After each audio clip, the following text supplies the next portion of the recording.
Hello दोस्तों, नमस्कार। स्वागत है आपका RRS के चैनल में। हमने एक न्यूज़पेपर से देख लिया था कि मध्य प्रदेश राजपत्र, उसमें जो शिक्षक भर्ती है प्राधिकरण से प्रकाशित है ये। इसमें स्कूल शिक्षा विभाग का मंत्रालय वल्लभ भवन भोपाल से, ठीक है। तो इसके आधार पे हमने एक न्यूज़पेपर में देखा था कि राजपत्र आ गया है। तो इसकी जो PDF है वो आप देख सकते हैं और यहाँ पे एक क्रमांक दिया है और ये अनुच्छेद 309 के तहत बताया गया है। तो PDF उसमें अपलोड कर देंगे तो आप PDF पे जाके पूरी जानकारी देख सकते हैं। और इसके जो मुख्य बिंदु हैं हम अभी यहाँ पे देख लेते हैं और क्लियर कर लेते हैं, ठीक है दोस्तों। तो हम देख लेते हैं क्या क्या है मुख्य बिंदु।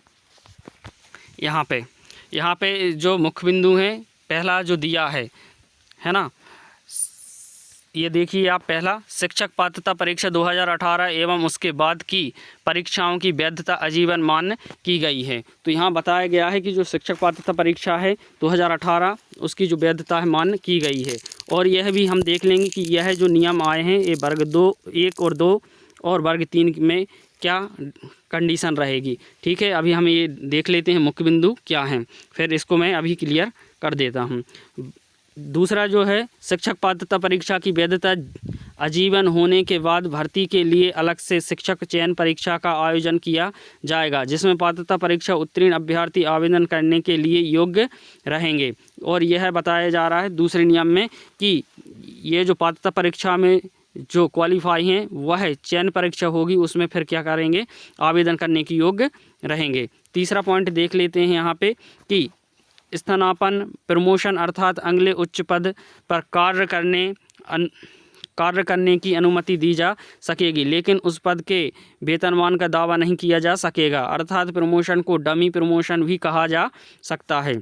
चौथा पॉइंट देखें आप, शिक्षक पात्रता परीक्षा विषय आधारित रहेगी, उसके बाद उत्तीर्ण अभ्यर्थी विषय के आधार पर संबंधित विषय की शिक्षक चयन परीक्षा में शामिल हो सकेंगे।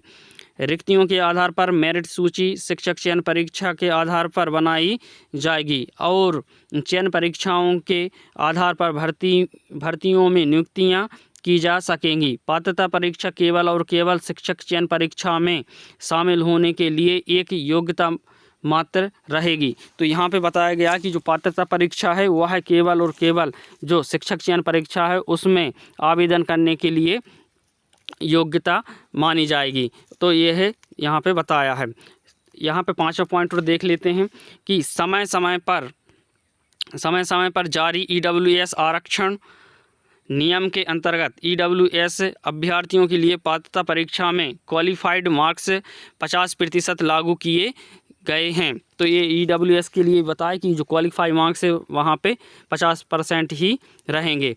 तो यहाँ पे हम बात करने वाले थे कि इसका प्रभाव 1 और 2 इसकी तो काउंसलिंग चल रही, तो इसका प्रभाव इस पर नहीं पड़ा हुआ है और आगे काउंसलिंग में भी नहीं पड़ेगा।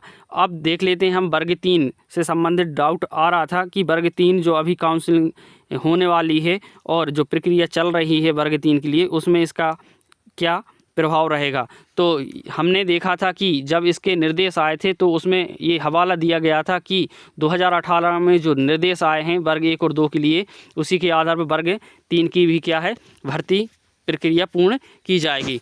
तो इससे ये क्लियर होता है कि वर्ग 3 पर भी इसका अभी जो चल रही है उस पर इफेक्ट नहीं पड़ेगा, लेकिन जो आने वाली परीक्षाएं हैं उनके लिए ये बता दिया गया है कि 2 परीक्षाएं होंगी, एक पात्रता परीक्षा रहेगी और एक शिक्षक चयन परीक्षा रहेगी। जो पात्रता परीक्षा है वो केवल आवेदन करने के लिए रहेगी और जो अभी वर्ग 1, 2 और 3 में क्वालिफाई हैं या किसी एक में, तो वह है क्वालिफाई जो हैं वह है वो शिक्षक चयन परीक्षा में आवेदन कर सकेंगे। और जो न्यू कैंडिडेट हैं उनको यह पात्रता परीक्षा पास करनी होगी, उसके बाद उसमें आवेदन कर पाएंगे, ठीक है दोस्तों। तो यह हमने राजपत्र भी देख लिया और सब क्लियर कर लिया। वीडियो अच्छी लगी हो तो लाइक करें, शेयर करें और ज़्यादा से ज़्यादा लोगों को शेयर करें, है ना। और आपने वीडियो देखने के लिए इतना टाइम दिया, इसके लिए बहुत बहुत धन्यवाद।